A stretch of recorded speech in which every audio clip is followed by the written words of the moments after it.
how much revenue are we losing today? Most CFOs don't see revenue assurance as a technology problem. They see it as a margin problem. Most operators are drowning in data.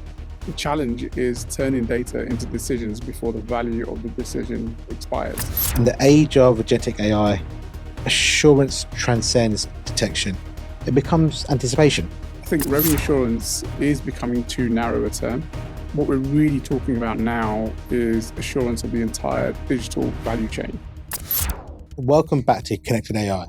In our first episode, we discussed at length how many telcos today are still stuck in pilot purgatory. A lot of AI initiatives are yet to make meaningful business impact. Today, though, we'll be discussing something that is much more closer to the bottom line: revenue assurance. I'm glad to have Bhavin back with us once again. With his background in accounting and experience across numerous financial functions, this topic is very close to his heart. Bhavin, thank you for being back with us again for episode 2.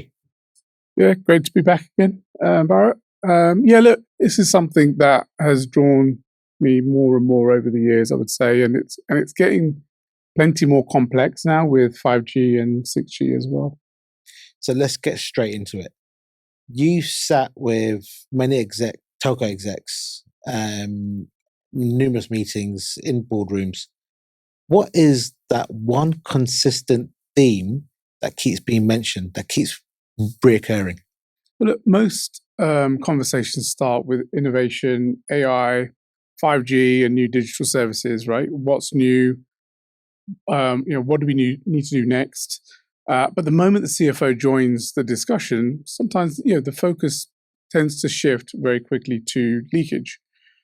Not necessarily the exciting stuff, but not the future roadmap. Just a simple question: how much revenue are we losing today? And the reality is, most operators still don't have a definitive answer, right? That's blown me away. With the number of teams involved, with technology available, with data available, how can businesses, operators, organizations still not know, or still not have a definitive answer? Look, I guess because the answer, is it depends on which systems you're looking at, right? The network says one thing, the billing platform says another, finance has its own view, operations has a different view again. Everyone knows leakage exists, but very few organizations have a single version of the truth. So the issue isn't that they don't know that leakage exists. The issue is confidence to quantify it. Yeah, exactly. And that's where revenue assurance teams spend most of their times today, trying to reconcile data, validate assumptions, and establish what the real number actually is. Also, if we look at the hard data, including reports from the TM Forum, revenue leakage typically sits between 1% and 3% of total revenue. So if you're a mid-sized CSP, that isn't just a rounding error. That is quite literally your entire budget for next year's digital transformation vanishing through the technical cracks. So the interesting thing is that most CFOs don't see revenue assurance as a technology problem. They see it as a margin problem. Every pound lost through leakage is a pound that can't be invested in AI, network modernization, or customer experience. But Bhavin, we're in 2026. Why? How can operators still be struggling to solve this? Because the problem isn't really revenue assurance, it's the underlying foundation. We're trying to manage increasingly complex digital services using operational environments that were designed decades ago. Mm-hmm. That's before we even start talking about AI. And is that where the AI disconnect comes in? Yes, spot on. So look, most operators already have AI initiatives underway, okay? The challenge is that AI is only as good as the data and processes underneath it. And I think we said that in the previous podcast as well, right? Mm-hmm. If the foundation is fragmented, the AI simply scales confusion rather than solving it. We're trying to build intelligent systems on top of operational environments that were designed decades ago. In fact, there's a Kindle report that states that almost 85% of telcos have at least one generative AI use case in production, but only 30% of all use cases are making it to production. It is predominantly led by what we call a foundational crisis. So not to offend the architects, we're asking tomorrow's technology to work with yesterday's architecture. Yeah, or maybe a better way to putting it is that we're trying to build a modern airport on top of roads that were designed for horse carts. Or we're asking AI to solve problems in a BSS, OSS stack that was designed before the iPhone existed. True. The ambition is there. The foundations often aren't. And actually, Bharat, look, I think revenue assurance is becoming too narrow a term. What we're really talking about now is assurance of the entire digital value chain. Because the moment you move into 5G, IoT, partner ecosystems, and digital services, you're assuring, you're not just assuring revenue anymore. You're assuring customer experience, partner settlements, profitability, product profitability, and business outcomes. That's really interesting. I want to park it for a second and come back to this point. But before we talk about business assurance, we first need to understand why traditional revenue assurance is still struggling to keep pace with complexity of modern telcos. Operators have been investing in rev assurance for years. Problems still exist. Because the problem has become more complex faster than the tools have evolved. You have usage data generated at the network edge. Customer information is sitting inside CRM platforms. Order orchestration systems are sitting alone in the dark. Provisioning is performed in a silo. Billing data inside BRM. Partner settlement data is somewhere else. Most of these systems were never designed to work together. They were designed to perform individual functions and store their data. So today, is it fair to say the revenue assurance analyst has become the integration layer? Yeah, correct. And that's really where the trouble starts. We regularly see highly skilled analysts spending most of their day extracting data, manipulating spreadsheets, and reconciling different reports. They're performing manual reconciliations that are slow, reactive, and honestly prone to human fatigue. By the time they identify a billing error or a CDR mismatch, that revenue is unrecoverable. So they're not analyzing, not solving, just trying to assemble a picture of what's happening. And that takes days, weeks, and sometimes even months. Tell you what's interesting. When we talk to our customers, they tell us that they don't have a data problem. They have a trust problem. Nobody is confident if the numbers are right. That's actually a really good way of describing it, right? Most organizations have more data than they know what to do with. What they lack is confidence in the outcomes. Every system tells a slightly different story, and the revenue assurance analyst is left trying to determine which version is correct. Then you add in 5G, 6G, IoT, network slicing, partner ecosystems into the mix. Does it get a lot more difficult? That's where things become significantly more difficult. Right, 5G introduces dynamic charging, network slicing, and multi-partner revenue shares. Mm-hmm. A static rules-based revenue assurance system can't possibly track a service level agreement across a multi-layer slice in real time. You end up with micro leakages, tiny errors in rating or charging that can occur across millions of transactions, making them extremely difficult to detect through traditional controls. Individually, they might seem insignificant, but when multiplied across millions of transactions, they can quickly become a business problem rather than just a technical one. So the systems are processing transactions, but nobody can confidently say whether the commercial intent has been delivered? Yeah, I mean, that's the blind spot. Mm. Okay. The transaction happened, the service was delivered. The question is whether everything is in between was charged, rated, and settled correctly. So far we've talked a lot about the problem: legacy systems, data silos, manual reconciliation. The obvious question: what should operators be doing differently? Yeah, for many operators, detection is no longer the primary challenge. The bigger challenge is understanding what happened and responding quickly enough to make a difference. So really, they have a response problem. Hold on. What do you mean response problem? So most operators already have alerts. Okay. They already have dashboards. They already have reports. They know something is wrong. Uh-huh. The challenge is understanding why it's happening and fixing it quickly enough to make a difference. So that's where the Aarav approach comes in. Yeah, we've simplified it into 3 stages, right? So detect, explain, and resolve. You know how much I love an abbreviation. So DER. Talk us through it. Yeah, or DER. It has a nice ring to it, right? Well, look, it essentially moves the conversation from what happened last month to what is happening now and how do I fix it, right? So the first stage is detect.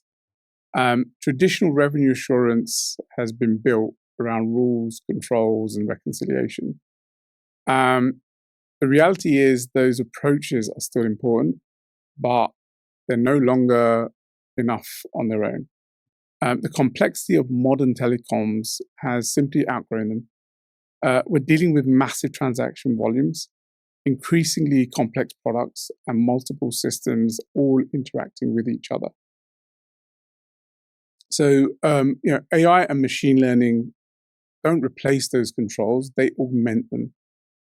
They help us find patterns, identify anomalies, and surface risks much earlier, giving teams the opportunity to act before a small issue becomes a significant leakage event. I want to challenge that for a minute. Operators aren't asking for more alerts. There are plenty of alerts already being sent, notified today. Yeah, and that's exactly why explain is so important. Detection on its own doesn't create value. Understanding does. So when an anomaly is identified, someone is still needs to understand the root cause. Honestly, this is the hardest part for any human analyst. When an anomaly is flagged, why did it happen? It is where GenAI's ability to interpret unstructured data is a game changer. It can read through complex 5G SLA documents or B2B contracts and correlate contractual obligations, product catalogs, and operational events. It provides what we call explainability. Instead of simply flagging an issue, it explains why it occurred. So, put this into context. Can you give us an example? Sure, yeah. So, instead of seeing a warning saying revenue leakage has been detected, the analyst receives context, right? So something like, this issue is linked to a QoS rating mismatch introduced during a catalog update last Tuesday. Right? The analyst immediately knows where to go and investigate. So we're moving beyond dashboards. The system is actually helping people understand the problem. Yeah, and that's where the breakthrough happens. And then comes resolve. The AI doesn't stop at identifying and explaining. It recommends or executes correlative actions. This is where we would move into what we call agentic territory. That could be validating a product catalog before launch, re-rating impacted records, or identifying configuration changes before leakages occur. So traditional revenue assurance stops at detect. Modern assurance has to explain and increasingly resolve, not just finding leaks, but automating the plumbing. Yeah, no, that's a nice way of putting it. And that's where the business case becomes real, reducing the gap between detection and action. Yeah, and that's that's really the challenge facing most operators today, right? The challenge isn't a lack of data. Most operators are drowning in data. The challenge is turning data into decisions before the value of the decision expires. And so by the time an issue has been investigated, escalated, analyzed, and understood, the revenue has often already been lost, the customer impacted, or the dispute already raised. And that's why the conversation is shifting from reporting and dashboards towards intelligence and action. And ultimately, that's what agentic AI is really about: shortening the distance between a problem occurring and a decision being made. So, if we take what we've discussed so far, help me understand, where does InsightForge fit into all of this? Yeah, so InsightForge was built because we saw clients struggling with the complexity of modern billing environments, particularly platforms like Oracle BRM.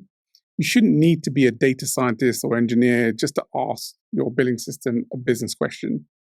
InsightForge makes that knowledge accessible with just a natural language conversation. And we've designed it around agentic AI.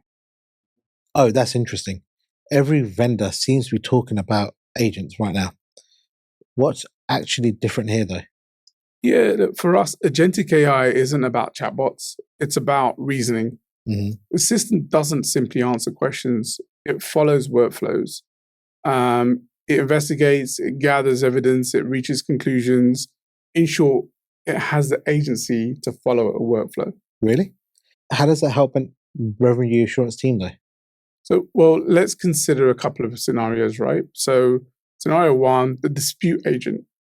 When a high value enterprise customer disputes a 50K invoice, the agent can automatically dive into the contract terms, pull the actual usage logs from the network, check the rating rules in the BSS, and generate a root cause report in seconds. Okay. And you've got scenario two, the reconciliation agent. It continuously crawls between your CRM and your billing data to ensure that every service activated is actually being metered and billed. It finds the orphan services that legacy systems often ignore. Okay. So instead of someone writing insanely large SQL queries, spending half the day pulling reports, chasing different teams, the agent is doing the investigation. Yeah, that's right. So we've seen the potential to significantly reduce investigation effort and accelerate dispute resolution. We're taking years of implementation knowledge, right, from our teams and operational experience, and embedding it into a repeatable process. The goal is to help teams spend less time searching and more time solving, democratizing the data, liberate revenue assurance analysts and teams from the dependency that they've had all these years. That shift is mega. I remember investigations that used to take days, sometimes weeks, and whenever you ask the revenue assurance team to investigate, you would often get a sigh or a moan or a groan. Yeah, no, exactly. It's an important and value generating shift, right? So let's zoom out for a minute. Let's just go high. Earlier on, you made a comment that revenue assurance might actually be too narrow of a term. Is revenue assurance even the right name today? Yeah, no, look, I'm glad we came back to that one. And honestly, probably not. We're seeing a shift from revenue assurance as a control function to business assurance as a strategic capability. That's a bold statement. What's driving it? Look, because the risks have changed, right? Today, we're protecting much more than billing accuracy. We're protecting customer experience, partner settlements, product profitability, regulatory compliance, business outcomes. It's about enterprise value protection, right? In a 5G world, assurance decisions have to be made instantly, often at the very start of a transaction. It is what the industry is calling revenue assurance and fraud management, or RAFM. I've got to be honest, 10 years ago, nobody was inviting the revenue assurance teams to any product strategy discussions. Yeah, no, not a chance. So look, they were usually called after something went wrong. The revenue assurance team's role is evolving. They aren't just detectors anymore. Essentially, they are becoming strategic partners. They collaborate with product teams to validate new catalogs before they go live. They work with commercial teams to ensure partner revenue shares are accurate. They are moving from conducting post-event checks to ensuring service activation integrity. So keep me honest here. If I was to summarize, revenue assurance teams are being asked to prevent issues before products even launch. In the age of agentic AI, assurance transcends detection. It becomes anticipation. It's about fortifying the resilience of the entire CSP at scale. And if we can anticipate the leak before it happens, you aren't just assuring revenue, you're enabling the business to innovate faster because the safety net is intelligent, proactive, and always on. Yeah, and I'd say that's the shift. Assurance is becoming proactive rather than reactive, and that's where the real value appears. For many operators, recovering leakage and improving assurance can translate directly into EBITDA improvement. So we've covered a lot today yet again, from data silos to legacy systems through to agentic AI and business assurance. If you are a revenue assurance leader, a CTO, CFO, and you're trying to protect your margins, this is the roadmap. If any of those challenges sound familiar, we'd love to continue the conversation. We'd love to have this conversation in person, and look, we'll be at DTW Ignite in Copenhagen at booth 419. Please come along. And don't worry, this is not a sales pitch. We're bringing our architects. We want to sit down with you and look at your specific legacy hurdles. Whether you're on a legacy Oracle stack or moving to a cloud-native BSS, let's talk about how to plug those leaks. Bring your thoughts, revenue assurance challenges, and let's have a conversation. Thank you for joining us today. And if you haven't listened to episode 1, make sure you check it out. The governance discussions we had in that episode is the foundation of everything we've talked about today. If you have any questions, please feel free to drop us a note through the usual channels, and hopefully we'll see you in Copenhagen. Thank you, Bhavin.